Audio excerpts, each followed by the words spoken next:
સમાચારની શરૂઆત કરીએ તો કીર્તિ પટેલની કરાઈ છે ધરપકડ તેવું સૂત્રો તરફથી જાણકારી પ્રાપ્ત થઈ રહી છે।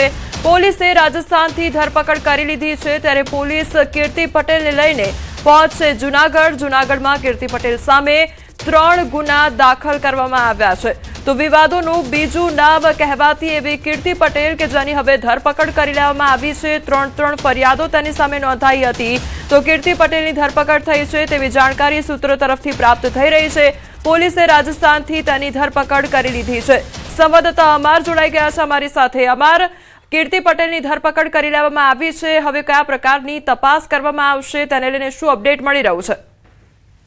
કોમલ, ચોક્કસ કે કીર્તિ પટેલની ધરપકડ અંતે જ પોલીસ દ્વારા કરી લેવામાં આવી છે। જૂનાગઢ ક્રાઇમ બ્રાન્ચ, તાલુકા પોલીસની જુદી જુદી ટીમો દ્વારા છે તેની શોધખોળ કરવામાં આવતી હતી। આ કોઈ વિવાદ શરૂ થયો હતો મૃગીકુંડના સ્નાનથી। મૃગીકુંડમાં સ્નાન બાદ કીર્તિ પટેલ વિવાદમાં આવી, પોલીસ સાથે ઘર્ષણ થયું અને બાદમાં તેની સામે 2 ફરિયાદ ભવનાથ પોલીસ સ્ટેશનમાં નોંધાઈ હતી। એક પોલીસ ફરજ અને રૂકાવટની અને બીજી છે તે સાધુ સંતોના આસ્થાને ઠેસ પહોંચાડવાની ફરિયાદ નોંધાઈ હતી। અને બાદમાં ગઈકાલે જૂનાગઢના એક યુવકે પણ તાલુકા પોલીસ સ્ટેશનમાં ફરિયાદ નોંધાવી છે, આપઘાતનો પ્રયાસ કર્યો હતો અને તેમાં જ હવે પોલીસ છે તેની શોધખોળ કરી રહી હતી।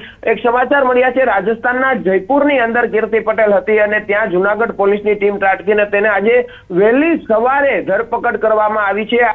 સૂત્રો તરફથી મળી છે કીર્તિ પટેલને સાંજ સુધીમાં જૂનાગઢ લાવવામાં આવશે।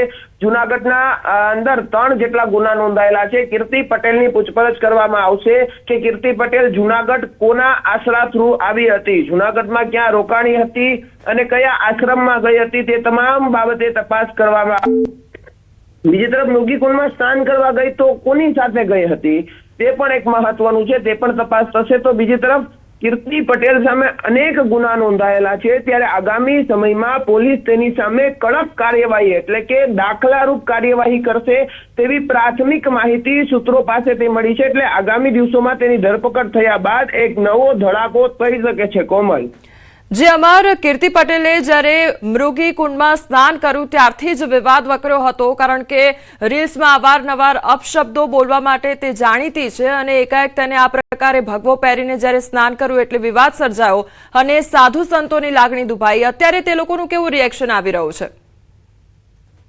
ચોક્કસ કે જે ફરિયાદ નોંધાવનાર બજરંગદાસ બાપુ છે તેમને હમણાં ટેલિફોનિક વાતચીત થઈ છે કે જે બજરંગદાસ બાપુ ગીર સોમનાથના જે ભાલકા તીર્થ છે ત્યાં તેમનું એક આશ્રમ છે ને તેમના દ્વારા જૂનાગઢ ભવનાથ પોલીસ સ્ટેશનમાં મૃગીકુંડમાં સ્નાન બાબતની ફરિયાદ નોંધાવી।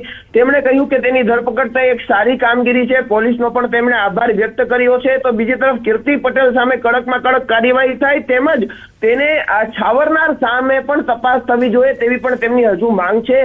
જ્યારે હાલ તો સાધુ સંતો સામે આ કીર્તિ પટેલ પડી હતી અને બાદમાં હવે તેની ધરપકડ થઈ છે। આગામી દિવસોમાં કોમલ મોટા ખુલાસાઓ પણ પોલીસ તપાસમાં થઈ શકે છે।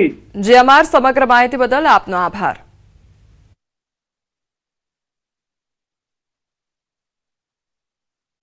સોશિયલ